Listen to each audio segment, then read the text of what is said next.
Daha küçükler yok mu abi? Daha küçük şu an elimizde.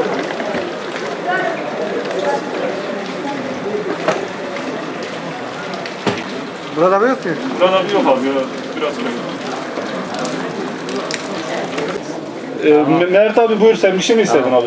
Şey yaptık bir... Abi sistem üzeri televizyon otur. Var Mert, var adam. Sen ne arıyorsun? Şu an sıkıntı yaşıyoruz. Ürün almakta, elimizdeki stokları tüketiyoruz.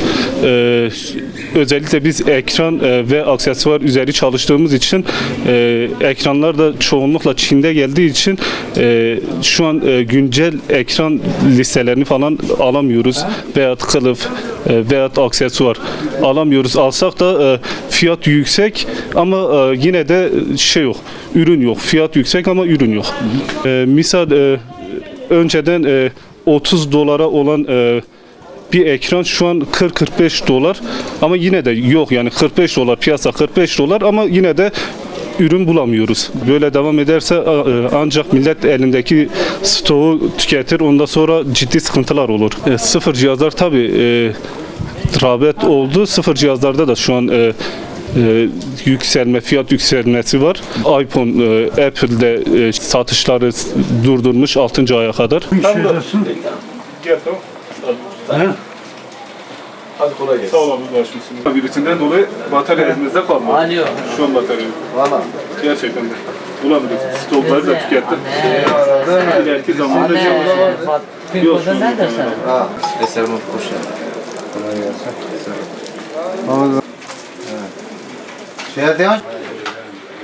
Onlarda 60-70 milyon Samsung'da. Yaklaşık 13-14 yıldır bu sektörde, cep telefon sektöründeyim. Büyük zorluğu aslında bizim sektör yaşıyor. Yani zaten bizim sektörümüzün %90'ı, %100'ü diyebilirim.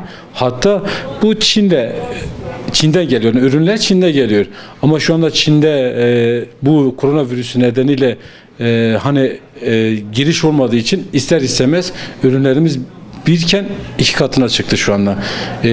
Buna dayanarak da insanlar da alışveriş yapamıyor. Mesela örnek bir şarjı 10 lira satarken şu anda 20 lira satmak zorundayız. Örnek ben bir iPhone'u 10 milyara satarken şu anda 12 milyara satıyorum, 11 milyara satıyorum. Veya da bir Samsung'u en ucuz Samsung cihazı 1 milyarken şu anda 1,5 milyara satıyorum. Aksesuarlarda şu anda %100 zam var. Aksesuarlarda örnek ben şarj 7,5-10 lira alırken şu anda 15 lira alıyorum. Ben bir hafıza kartını 5 lira 6 lira alırken şu anda 20 lira alıyorum. Hani bizi inanılmaz bir etkiledi. Özellikle dolar bazında geldiği için doları da etkiliyor. İster istemez bizi etkiliyor. Esnaf olarak çok büyük sıkıntılar yaşıyoruz. Ödemelerimizi yapamıyoruz. Yani kiralarımızı ödeyemiyoruz. Buyur abi, hoş geldin. Selamünaleyküm. Aleykümselam, hoş geldiniz.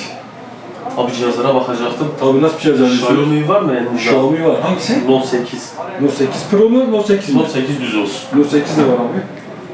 Kaç paradır abi fiyat? Note 8 2000 lira. 2000 lira mı? Evet. Abi geçen 1700 liraya sordum. 1700'e geçenki fiyat ama şu an fiyat kur bazında geldiği için ürün Türkiye'ye giriş yapmadığı için fiyatlar yüksek. Bir şey değil, cihaz yok piyasada şu anda Çin ürün göndermiyor. Ben kapatmış, biz içeri alamıyoruz ki. Abi Çin'den, Tabii. dolayı. Tabii koronavirüsünden dolayı ürün gelmiyor. Ürün gelmedi mi ne oluyor? Biriken 2 olur. Hatta siz pazartesi gelseniz belki bunu 2 lira da alamazsınız. Belki 3 lira da alamazsınız. Şu 2000 amperler bundan yaklaşık 10 gün önce 40 milyonken şu anda 70 lira. Şimdi 70 lira mı? Tabii.